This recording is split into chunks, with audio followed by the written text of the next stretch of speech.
Hello बच्चों, हम लोग डाइजेस्टिव सिस्टम की सीरीज स्टार्ट किए हैं। तो इस सीरीज के इस वीडियो में हम पढ़ेंगे एसोसिएटेड डाइजेस्टिव ऑर्गन्स कौन कौन से होते हैं।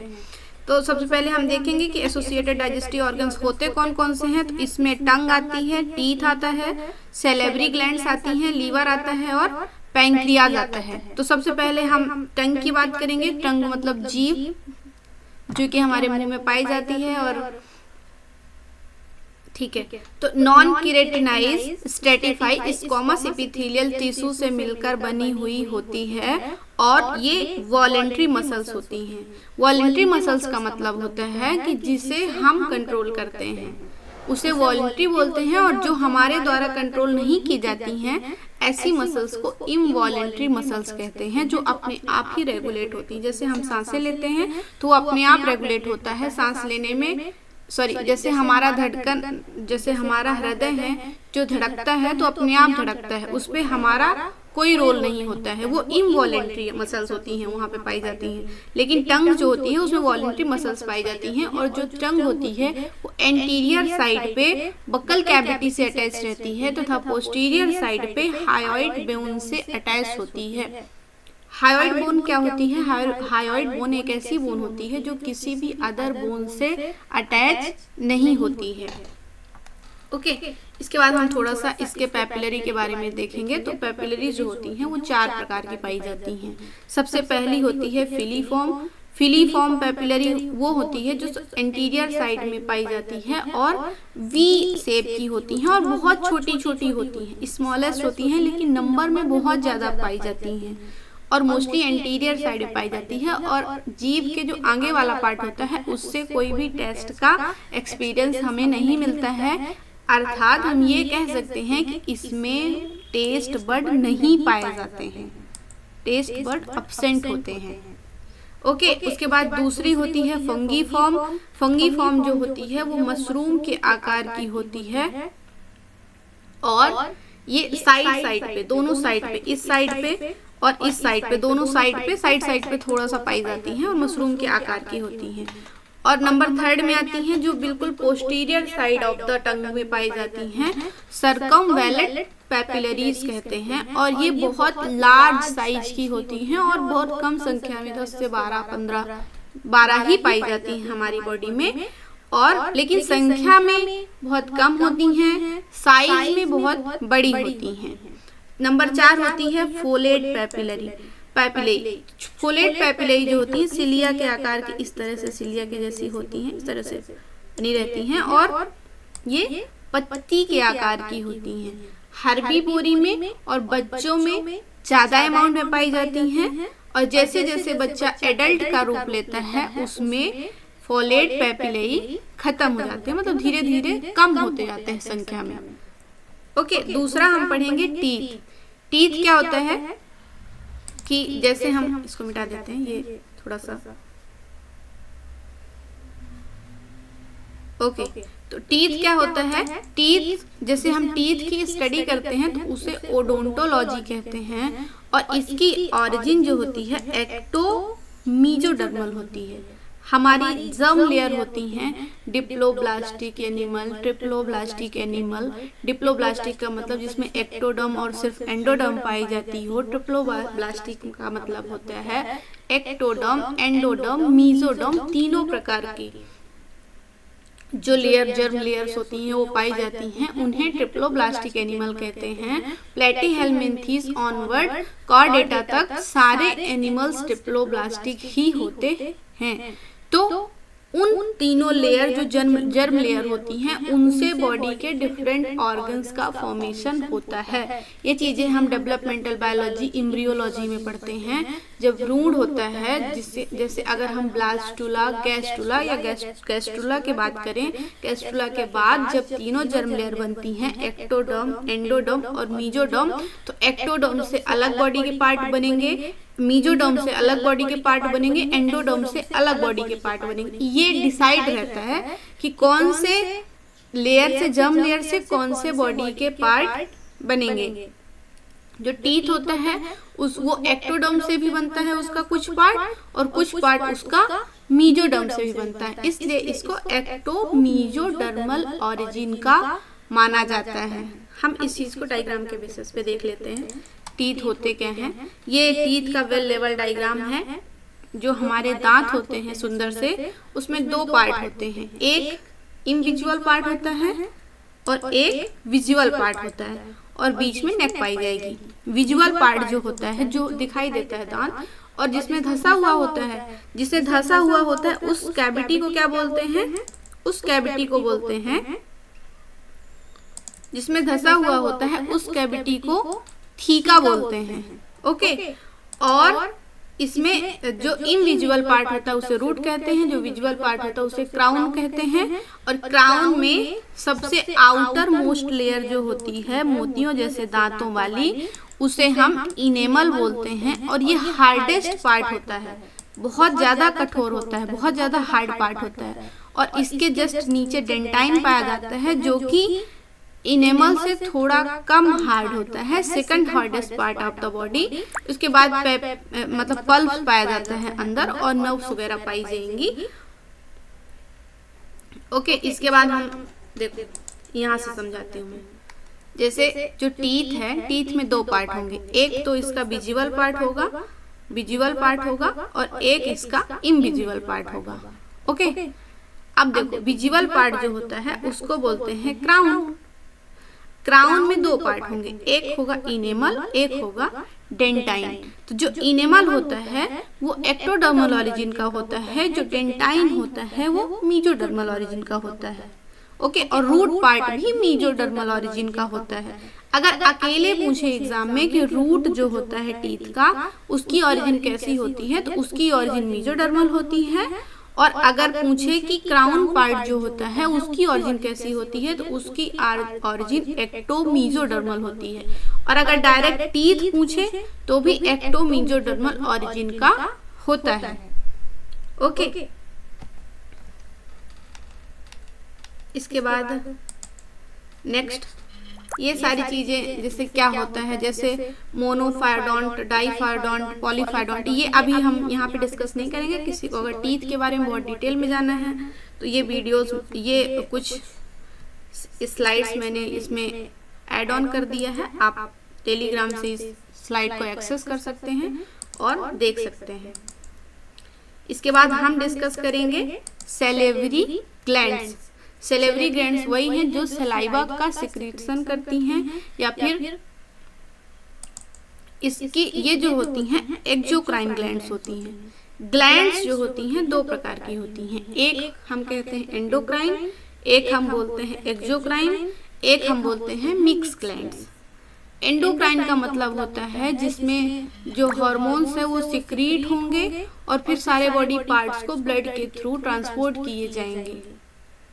ठीक है, उसको हम मतलब एंडोक्राइन ग्लैंड्स के अंतर्गत रखते हैं। जो एक्सोक्राइन होती हैं, एक्सोक्राइन का मतलब है कि वो किसी डक्ट के थ्रू उसका ट्रांसपोर्ट नहीं होगा, ब्लड में नहीं जाएंगी, बस डक्ट मतलब इसको ट्रांसपोर्ट कर दिया जाएगा और ये डाइजेशन वगैरह में यूज होगी।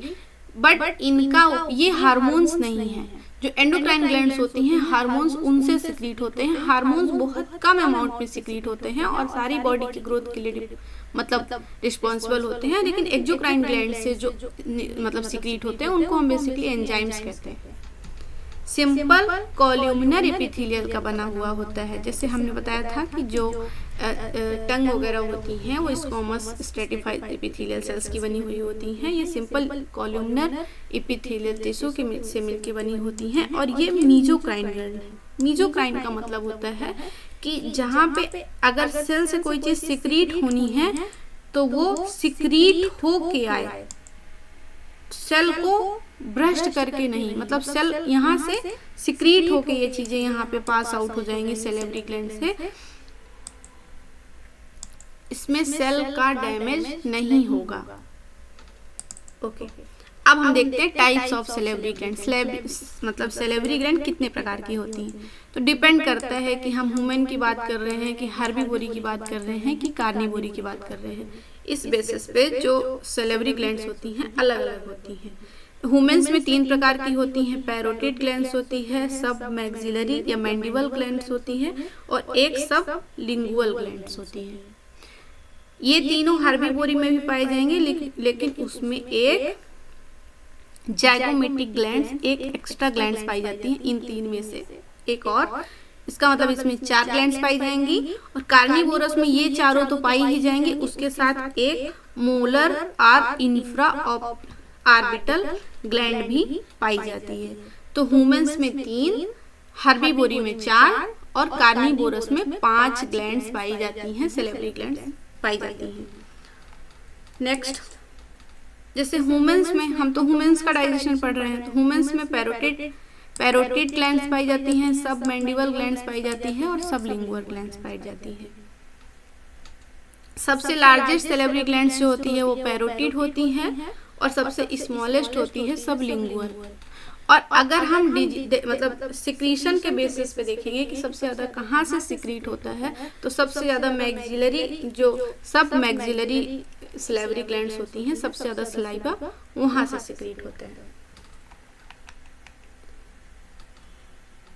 ओके, अब देखें, जैसे सलाइवा है, हम पहले भी पढ़ चुके हैं कि यहाँ पे जो पीएच होता है, मतलब हमारे बक्कल कैविटी में ही सलाइवा सिक्रीट होता है। तो हमारे बक्कल कैविटी का जो पीएच होता है, जो हम खाना खाते हैं, तो 6.8 होता है। और लाइसोजाइम भी, मतलब एंटीबॉडीज के रूप में प्रेजेंट होते हैं, एंटीजन या एंटीबॉडी ए भी यहाँ पे पाया जाता है। और टाइलिन जो है, टाइलिन एंजाइम का सिक्रीशन होता है, जो कि कार्बोहाइड्रेट का या फिर स्टार्च का 30% डाइजेशन करता है। लेकिन इसका डाइजेशन करने के लिए इसको क्लोरीन चाहिए और इसके साथ साथ पीएच 6.8 मतलब फिक्स होना चाहिए। अगर हम एसिडिक फूड या एसिडिक चीज़ों का, मतलब जैसे साइट्रिक खट्टी चीज़ों का, खट्टे फल, नींबू वगैरह का अपने खाने के साथ सेवन करते हैं, तो फिर यहाँ पे माउथ में किसी भी प्रकार का डाइजेशन नहीं होता है। ओके, इसके बाद हम बात करेंगे लीवर की। लीवर को हमेशा अच्छा रखना चाहिए। क्यों? क्योंकि ये लार्जेस्ट एक्सोक्राइन ग्लैंड है। ये इसका वेट 1.5 kg होता है। और जैसे अगर हम बात करें, जैसे अगर हम बना दें यहाँ पे डायफ्राम, ओके, डायफ्राम बना दिया। अब इसके ऊपर हार्ट, लंग्स, वो सब ठीक है। इसोफेगस आएगा और इसोफेगस के बाद यहाँ पे स्टमक रहता है। थोड़ा सा मुझे अभी शुरू में डायग्राम बनाने में दिक्कत होती है। स्टमक हो गया और फिर उसके बाद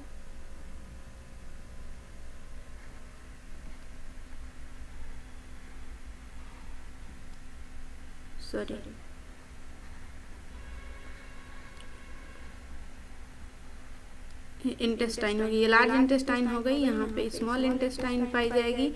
यहाँ पे पैंक्रियाज होगा हमारा और यहाँ पे पाया जाएगा लीवर, है ना। तो मतलब एबव द स्टमक, स्टमक के आगे और ये डायफ्राम के नीचे टूवर्ड्स द राइट साइड में पाया जाता है। राइट साइड में पाया जाता है, लेकिन डायफ्राम के नीचे और स्टमक के बगल में, या थोड़ा सा एबव, ऊपर साइड में लीवर प्रेजेंट होता है। देखो डायफ्राम क्या करता है, डायफ्राम जो होता है वो थोरेसिक कैविटी को एब्डोमिनल कैविटी से डिस्क्रिमिनेट करने का काम करता है, या उनको आप मतलब सेपरेट करने का काम करता है, अलग अलग करने का काम करता है। ठीक है, ओके। जो हमारा लीवर होता है, ये लीवर का डायग्राम है, मैंने बना के रखा हुआ है। ये मैंने डायफ्राम बना दिया है और ये लीवर बनाया है। ठीक है, और जो डायफ्राम की लेयर होती है उसको बोलते हैं पेरिटोनियम। और पेरिटोनियम दोनों लीवर, जो हमारे लेफ्ट और राइट लीवर होते हैं, उनमें यहाँ पे मतलब खांच होती है, उस खांच में धंसा हुआ होता है। इसको हम फैल्सीपेरम बोलते हैं। मैंने यहाँ पे इसको भी लिख दिया कि यहाँ पे फैल्सीपेरम लिगामेंट पाया जाता है। कहाँ पे? पेरिटोनियम की जो खांच बनी हुई होती है, और इसी से लगा हुआ होता है राइट साइड में, पीछे साइड, गॉल ब्लैडर। ठीक है। अब जो लीवर होता है, लीवर का 1/6 पार्ट इधर होता है और 5/6 part right side of the liver में होता है। मतलब राइट साइड का लीवर बल्कि होता है और लेफ्ट साइड का लीवर थोड़ा सा, मतलब थोड़ा या बहुत कम होता है। 5वां हिस्सा तो राइट साइड का होता है और एक हिस्सा लेफ्ट साइड का लीवर होता है। ओके,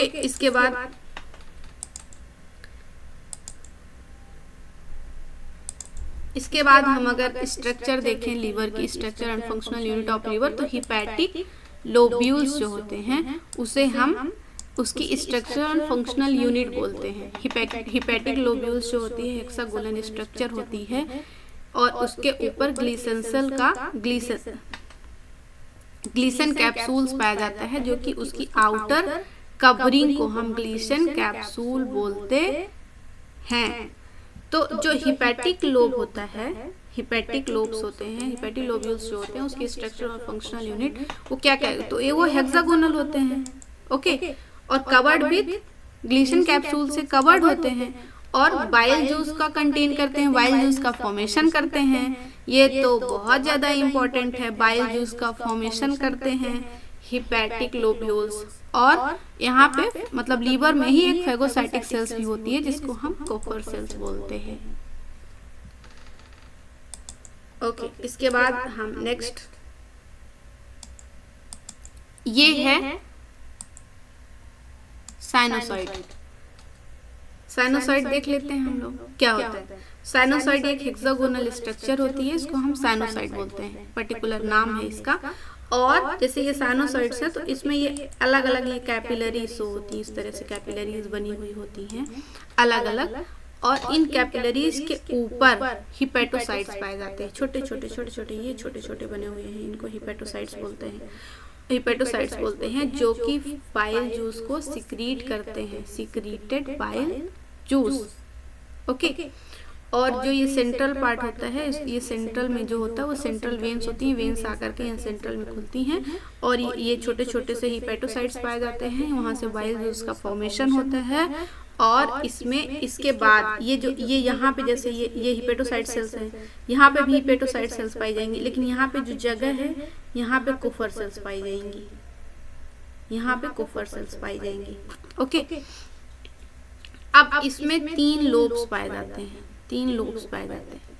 ये 3 लोब्स किस चीज के लिए होते हैं उसको मैं बता देती हूँ कि ये जैसे यहाँ पे बना दिया, ये 3 लोब्स हैं, ठीक है। तो एक तो अभी तो हम बात करते हैं कि इंटेस्टाइन से फूड एब्जॉर्ब होता है और फूड एब्जॉर्ब होकर के लीवर को भेज दिया जाता है और फिर लीवर से हार्ट को भेजा जाता है, जितना चाहिए उतना भेजा जाता है, बाकी स्टोर कर दिया जाता है। तो यहाँ पे एक तो हिपैटिक वेन्स आएंगी जो कि वहां से फूड को लेके आएंगी, और एक हिपैटिक आर्टरी आएगी और एक बाइल डक्ट का फॉर्मेशन करेंगी और यहाँ से बाइल डक्ट की ओपनिंग होगी, फिर यहाँ से गॉल ब्लैडर में स्टोर कर दिया जाएगा या फिर डायरेक्ट भेजा जाएगा, वो डिपेंड करेगा। कुछ बाइल जूस गॉल ब्लैडर में स्टोर करके रखते हैं और कुछ bile juice direct liver transport करता है। और एक हिपैटिक पोर्टल वेन्स होती हैं जो कि इंटेस्टाइन से आती हैं और हिपैटिक आर्टरी होती है जो कि लीवर के लिए हार्ट से आती है। ओके, अब हम अगर देखो हम लोग लीवर पढ़ रहे हैं, लीवर कनेक्ट होगा जाके डाइजेस्टिव सिस्टम में, किस तरीके से कनेक्ट होगा, जैसे ये लीवर है, हमने लीवर बना लिया और इसको बीच से डिवाइड कर देंगे तो एक लेफ्ट साइड का लीवर होगा, एक राइट साइड का लीवर होगा। लेफ्ट साइड से एक डक्ट निकलेगी, उसको क्या बोल देंगे, उसको हम बोलेंगे लेफ्ट हिपैटिक डक्ट, और एक आएगी राइट साइड से निकलेगी, उसको हम बोलेंगे राइट हिपैटिक डक्ट। दोनों आपस में मिलेंगी, दोनों जब आपस में मिलेंगी यहाँ पे हम उसको बोल देंगे कॉमन हिपैटिक डक्ट बोल देंगे। फिर कॉमन हिपैटिक डक्ट के बाद यहाँ पे गॉल ब्लैडर भी है ना, तो गॉल ब्लैडर भी आएगा, बाइल डक्ट भी आएगी, और फिर ये बाइल डक्ट और कॉमन हिपैटिक डक्ट मिल जाएंगी तो इसको हम बोलेंगे कॉमन बाइल डक्ट बोलेंगे, है ना। और फिर ये डक्ट जा करके और पैंक्रियाज में जा करके खुलेगी। क्लियर?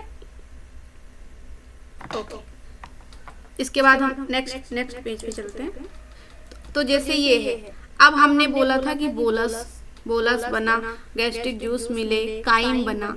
काइम के बाद ये है कॉमन बाइल डक्ट जो अभी हमने बनाई, और वो डक्ट आ करके यहाँ पे पैंक्रियाज में आ करके मिल जाएगा, मतलब बाइल जूस लेके आएगी और वो बाइल को ये आके पैंक्रियाज में छोड़ेगा, और यहाँ पैंक्रियाज से फिर डिओडेनम में चला जाएगा।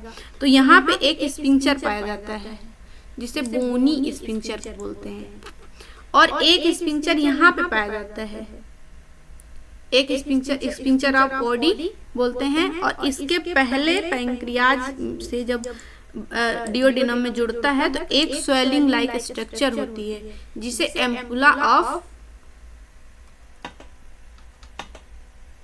जिसे हिपैटिक पैंक्रियाटिक डक्ट बोलते हैं या फिर एम्पुला भी बोलते हैं। इसके बाद हम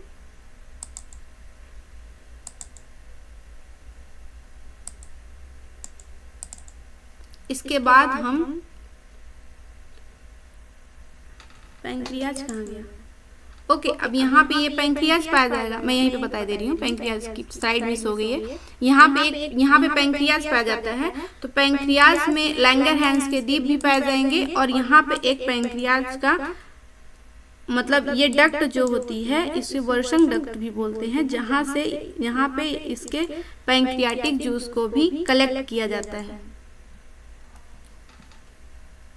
उसके बाद हम नेक्स्ट वीडियो में एलिमेंट्री कैनाल के बारे में बात करेंगे।